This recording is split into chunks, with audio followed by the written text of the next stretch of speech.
मैं एक मेरे वतन के शायर हैं कमर राय बरेलवी साहब, उनके शेर हैं, उनके दो शेर मुझे याद आ रहे हैं कि हम इसलिए दुनिया की निगाहों में भले हैं, रातों में चरागों की तरह खूब जले हैं। हम इसलिए दुनिया की निगाहों में भले हैं, रातों में चरागों की तरह खूब जले हैं। जीने ही नहीं देती है ये शिद्दत एहसास, हाथों से अगर बर्फ भी छूली तो जले हैं। एक ऐसे हसास, अपने सीने में एक ऐसा हसास दिल रखने वाली नफीस तरीन शख्सियत, जिससे मेरा तारुफ, आप सबका तारुफ है, आप सब उन्हें जानते हैं। नाज़िम मुशायरा की हैसियत से उन्हें पूरी उर्दू दुनिया बड़े ही एहतराम के साथ बुलाती है और उनकी निजामत में मुशायरे सुने जाते हैं, कामयाब होते हैं। लेकिन उतने ही बेहतरीन और बाकमाल वो शायर हैं, न जाने कितने लोग हैं जिनके कलाम पर वो इस्लाह फरमाते हैं और उनकी वजह से उनका काम चल रहा है। मोहतरम वासिफ फारूकी साहब से मैं इल्तमास कर रहा हूं कि तशरीफ लाएं। जिस मेयार की ये नशिस्त हुई है, मैं समझता हूं कि लखनऊ में मैं तकरीबन पिछले 6-7 बरस से हूं।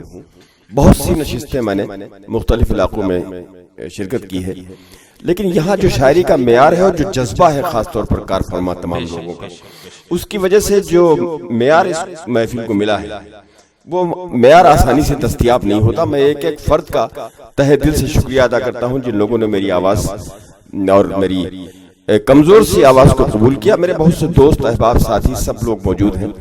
खासतौर पर शबीना अदीब और जौहर साहब का इसलिए शुक्रिया अदा करूंगा कि मुझे इनसे कुछ भी नहीं कहना पड़ा। सिर्फ मैंने ये बताया कि अनवर भाई के सिलसिले में मैं एक नशिस्त करना चाहता हूं, तो कुछ कहने की जरूरत नहीं पड़ी। सबसे पहला जुमला जो मेरे जुमला मुकम्मल होने से पहले निकला जौहर का, वो ये था कि मैं जरूर आऊंगा। तो ये बड़ी बात है कि मेरी आवाज के साथ साथ उस जज्बे को भी सलाम पेश करता हूं जो जज्बा इन तब सबके दिलों में अनवर भाई के लिए है। सदर बहुत देर तक बेचारे बर्दाश्त करते रहे, लेकिन जितने लोग इस वक्त मौजूद हैं वो सब मेरे लिए सदर हैं। वो इसमें कोई नायब सदर नहीं है, मैं सबको सदर तस्लीम करता हूँ। सूफी सैयद इज़हार अली साहब जो बहुत जिंदा दिल शख्सियत है, मेरे जाती करम फरमा है, उन्होंने कई मरतबा मुझसे ये कहा कि मेरी तबीयत ठीक नहीं है, तो मैंने कहा परेशान ना हो, हम सब तबीयत ठीक कर देंगे आपकी। तो परेशान होने के बजाय आप सुकून से बैठे रहिए। चंद लम्हे और शबीना साहिबा और जौहर साहब तक हमें पहुंचना है। अनवर भाई के सिलसिले में 2-3 हिना मैंने बहुत मोहब्बत से सुना था, तो अब मैं बदला लेता हूँ, ये बता दूं। हाँ, मेरी कमजोरी है ये। तो अनवर भाई के सिलसिले में 2-4 कतात में पढ़ता हूँ। समात कर लीजिए साहब कि हयातो मौत की इस कशमकश का, हयातो मौत की इस कशमकश का अजब मफहूम लिखना पड़ रहा है।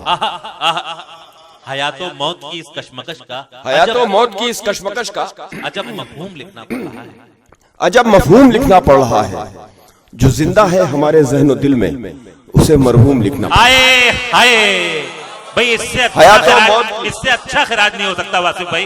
जिंदाबाद जिंदाबाद, जो जिंदा है हमारे जहनो दिल में, हयातो मौत की इस कशमकश का उसे मरहूम लिखना पड़ रहा है। जिंदाबाद जिंदाबाद जिंदाबाद जिंदाबाद।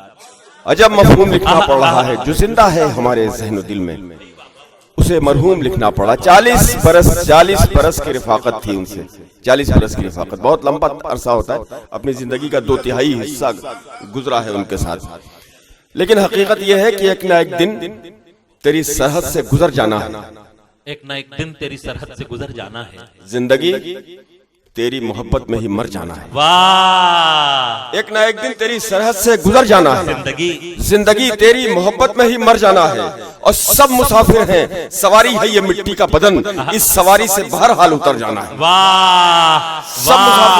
सब मुसाफिर हैं, ये मिट्टी का बदन। भाई क्या एहतमाम से कहा है साहब, वाह वाह वाह। एक ना एक दिन तेरी सरहद से गुजर जाना है। भाई साहब आप ही कह सकते हैं। जिंदगी तेरी मोहब्बत में ही मर जाना है। क्या कहना। और सब मुसाफिर हैं, सवारी है ये मिट्टी का बदन, इस सवारी से बहरहाल उतर जाना है। इस सवारी से बहरहाल उतर जाना है। आखिरी 4 मिसरे समाप्त कर लीजिए हजरात।